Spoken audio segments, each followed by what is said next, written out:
महाराजगंज की सियासत में जब भी सिसवा का जिक्र होता है तो सिसवा स्टेट का जिक्र जरूर होता है। और सिसवा स्टेट का मतलब शिवेंद्र सिंह। शिवेंद्र सिंह वह शख्सियत जिसने उत्तर प्रदेश की विधानसभा में सिसवा का कई बार प्रतिनिधित्व किया और विभिन्न सरकारों में मंत्रालयों को चलाने का अनुभव हासिल है। इस वक्त 18वीं लोकसभा के महासमर में महाराजगंज में शिवेंद्र सिंह जी की भूमिका कुछ इस प्रकार है कि शिवेंद्र सिंह के दर पर भारतीय जनता पार्टी अपनी पूरी लॉबी के साथ खड़ी है। पंकज चौधरी खड़े हैं और पंकज चौधरी की सिसवा की सियासी जमीन को मजबूत करने के लिए आज शिवेंद्र सिंह की आवश्यकता है।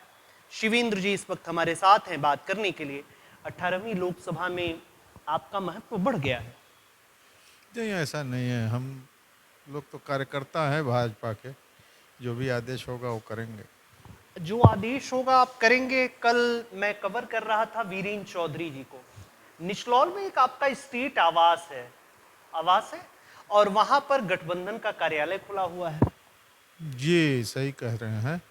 ऐसी घटना 2017 में जब हम समाजवादी पार्टी से लड़ रहे थे तो मेरी ही ज़मीन में सभा करने के लिए, हेलीकॉप्टर उतारने के लिए भारतीय जनता पार्टी की नेता स्मृति ईरानी जी को हम ही लोगों ने जगह दी थी।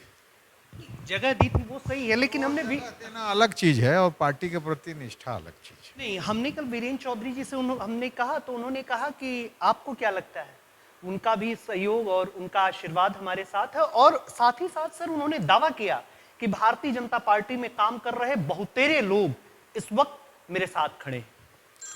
अब वीरेंद्र चौधरी जी कुछ भी दावा कर सकते हैं, लेकिन हमारा उनका कोई संबंध है नहीं। कभी नहीं साथ रहे, कभी हम लोग साथ रहे नहीं। अब वो भी कई दल बदलते हुए कहीं कहीं पहुंचे हुए हैं और हम तो पहले भी भाजपा में थे, बीच में नहीं थे, समाजवादी पार्टी में थे, फिर बीजेपी में हैं और उसके लिए कार्यकर्ता के रूप में काम करेंगे। कार्यकर्ता के रूप में काम करेंगे, यही भारतीय जनता पार्टी है। आप शामिल हुए, कहीं एडजस्टमेंट भी नहीं हो पाया और विधायकी भी चली गई। नहीं, विधायक तो हम पहले से नहीं थे, विधायक 5 साल पहले से ही हम नहीं थे। लेकिन चुनाव आप 17 में लड़ रहे थे, चुनाव आपने समाजवादी पार्टी से लड़ा आपने, लेकिन 22 में आप भारतीय जनता पार्टी में गए, टिकट नहीं मिला, कोई बात नहीं। लेकिन भाजपा से जो मुझको मिला है, मैं 4 बार मंत्री रहा, भारतीय जनता पार्टी की सरकार का ही मंत्री था, भाजपा का मंत्री था। मैं पहले भी भाजपा में रहा हूँ, बहुत कुछ मिला है मुझे। पंकज चौधरी का सियासी भविष्य कैसा देख रहे हैं सिसवा? पंकज चौधरी के भविष्य के बारे में बहुत चिंता करने की ज़रूरत नहीं है। भविष्य तो हिंदुस्तान का मोदी जी के हाथ में है, योगी जी के हाथ में। पंकज चौधरी तो एक साधारण सिपाही हैं पार्टी के, और हर जगह कोई ना कोई प्रत्याशी ही लड़ रहा होगा, तो यहाँ के लिए प्रत्याशी हैं और हम लोग भाजपा के आधार पे उनका सहयोग करेंगे। पहले से भी हम उनका सहयोग करते रहे हैं। भाजपा में थे तभी किए थे, जब नहीं थे तो नहीं किए थे। हम भाजपा के हैं तो उतना तो करना ही है मुझे। अंदरूनी तौर पर दर्द दिखाई देता है एक सियासी व्यक्तित्व का। राजनीतिक व्यक्तित्व सर राजनीति में तभी कारगर है जब तक वह चुनाव मैदान में है। मैंने जो राजनीति शास्त्र पढ़ा है, मैं यही जान रहा हूँ, जो विनोबा भावे या जयप्रकाश नारायण ने लिखा है कि राजनीतिक व्यक्तित्व को राजनीतिक मैदान में रहना चाहिए, अपने लोगों के बीच रहना चाहिए। शिवेंद्र सिंह जी का भाजपा में जाने का 2022 का फैसला कितना सही, कितना गलत? नहीं, बिल्कुल सही था मेरा फैसला, और हम भाजपा में काम करने के लिए आए थे, काम कर रहे हैं।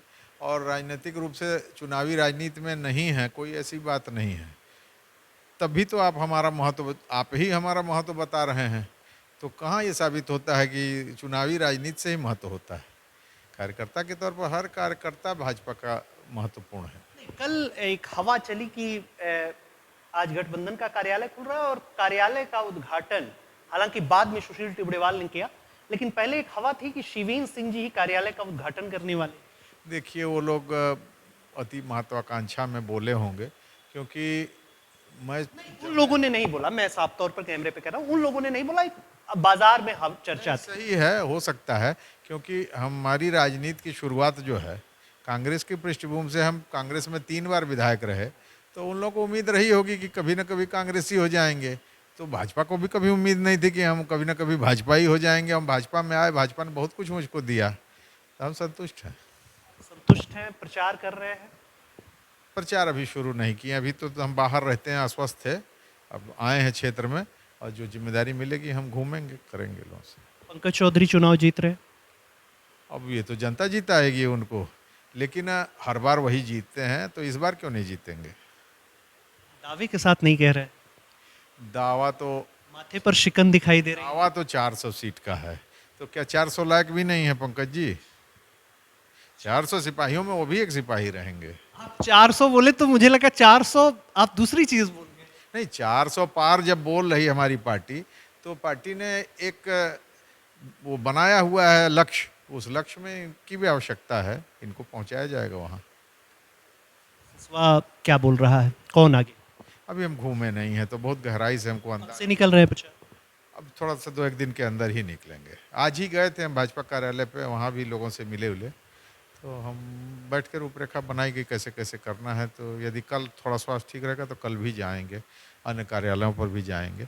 और हम तो पहले भी बताए, जो हमको निर्देश मिलेगा कि जिनसे मिलना है, जिन लोगों से, क्योंकि हम बहुत ज़ोर से ज़मीनी तौर पर प्रचार करने की शारीरिक रूप से स्थिति में नहीं है, तो हम संपर्क करेंगे लोगों से। शारीरिक रूप से नहीं है, मानसिक रूप से नहीं नहीं। नहीं, शारीरिक रूप से नहीं है। आप लोगों को नहीं मालूम होगा, हम पिछले 1 साल से बीमार थे, हॉस्पिटल में एडमिट थे, तो अभी कुछ दिन से हमको अनुमति मिली है डॉक्टर से कि, नहीं तो हमको लोगों से मिलने की भी अनुमति नहीं थी कि हमको कोई इन्फेक्शन वगैरह ना हो जाए। तो अभी भी मेरी स्थिति बहुत कमज़ोर है, हम करीब करीब 23 किलो वजन मेरा कम हुआ है, तो स्वास्थ्य गिरा है। तो इसलिए हम अपनी स्थिति देख के ही करेंगे। हम आप खुद ही देखते होंगे कि नामांकन में इतनी गर्मी में कोई बेहोश हो जा रहा है, किसी की मृत्यु हो जा रही है, कोई कहीं पहुंच रहा है, तो स्वास्थ्य के आधार पर पहुंचना हर जगह नहीं संभव है। तो सुविधाजनक जैसा रहेगा हम जरूर जाएंगे पार्टी का। तो शिवेंद्र सिंह जी का कहना है कि जो पार्टी का आदेश होगा उसका मैं पालन करूंगा। सिसवा से अरुण कुमार के साथ यूपी टीवी के लिए अंकित मणि त्रिपाठी।